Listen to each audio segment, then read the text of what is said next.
करते हैं नीयत होती है कि हमारा घर चलेगा, तब तक अल्लाह बरकत देता है। और जब अपनी अपनी जेबें समेटने लग जाते हैं ना कि ये मेरा 5,000 है, आज मैं गया था उगराई करने, ये मेरा 10,000 है, आज मैंने ज्यादा, जब वो टटोलने लगते हैं फिर उस दुकान से भी बरकत उठ जाती है, फिर वहां से भी बरकत चली जाती है। फ़इन्ना लहू मईशतन दन का, फरमाया जब तू में मुंह फेर लेता है फिर तेरी जिंदगी अल्लाह तंग कर देता, फिर वहां से भी बरकत, खूबसूरती, असर उठ जाता है। एक सुनार ने गली में एक यतीम छोटे से बच्चे को घूमते देखा तो सुनार बेऔलाद था, बच्चे को उठा के घर ले आया। 18 साल उस बच्चे की परवरिश की, उसको पाला पोसा जवान किया। सुनार के पास वो दुकान पे चला जाता, वो कई दफा दुकान पे रहता, कई दफा घर में रहता। एक दफा वो दुकान पे था, बच्चा घर था, 18 साल का जवान, उसकी बीवी अकेली थी। वो जिसने मां बन के पाला था उसने उसी पे हमला कर दिया, उसका बाजू बुरी नीयत से थामा, बीवी चीखी। थोड़ी देर गुजरी तो वो नौजवान पैरों में बैठ गया, कहने लगा अम्मा पता नहीं मुझे क्या हुआ। शाम को सुनार आया, बीवी चीखने लगी, चिल्लाने लगी, कहने लगी आज अजीब बात हुई, जिसको मैंने जिगर का खून दे दे के पाला उसी ने गंदी नजर डाली। सुनार महवे हैरत है, बीवी का ख्याल था कि लाठ उठाएगा, डंडा उठाएगा, नौजवान को मारेगा, लेकिन वो रोने लग गया। उसने कहा आज उसने मेरा बाजू थामा है, जाने क्या किया है। परेशान होने लग गया, सजदे में गिर गया, कहा तू बताता क्यों नहीं। तो वो सुनार कहने लगा उसकी गलती नहीं, 18 साल के बाद आज मुझ पर भी शैतान सवार हुआ था।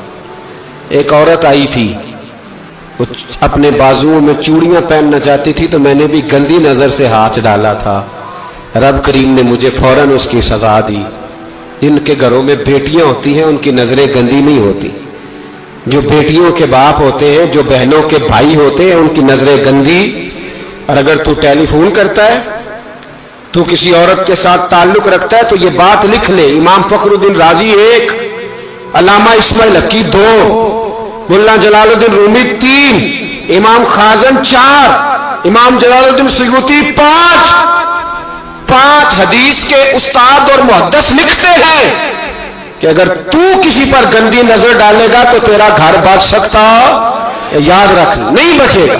इसलिए कि तेरी नजर किसी की बेटी को बेटी समझ, ताकि तेरी बच्ची का पर्दा कायम रहे।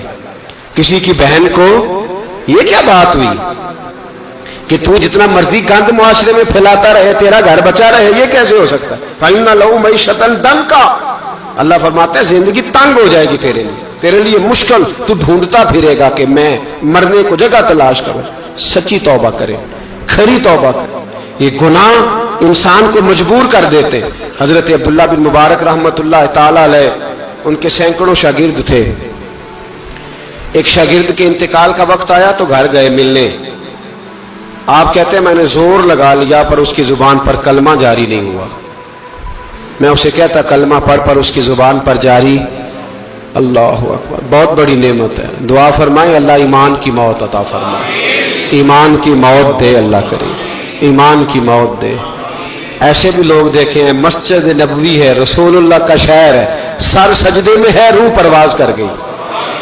रूह पर कितना नसीबों वाला है, कितना नसीबों वाला कि मस्जिद नबवी में सर सजदे में रखा है और अल्लाह तबारक व तआला ने महबूब के कदमों में मौत अता फरमाई।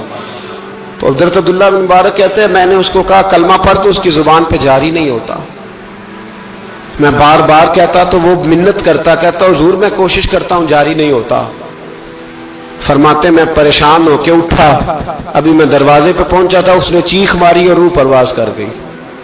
बच्चे रोने लगे, बीवी रोने लगी। तो मैंने उसकी बीवी से कहा कि जुर्म क्या करता था, इतना बड़ा पापी पे कलमा जारी नहीं हुआ। उसकी ज़ौजा कहने लगी हजरत जी 2 गुनाह थे इसके, एक तो ये शराब का आदी था, रोकती थी बाज नहीं आता था, और दूसरी बात यह कि ये अपनी अम्मा का नाफरमान था। वो 2 गलियां छोड़ के रहती है, ये कभी मिलने नहीं गया था। उस बूढ़ी का कलेजा इसकी तरफ से बड़ी तकलीफ में था। तो हजरत अब्दुल्ला बिन मुबारक कहने लगे जा तू भी दुआ कर, उसकी माँ को भी कह दुआ करे کہ یہاں تو یہ کلمہ نہیں اسے نصیب ہوا، اللہ کرے اللہ آخرت کی منزلیں اس کی بہتر فرما دے۔ میرے بھائی ایسے گناہ حضرت مالک بن دینار نے توبہ کی،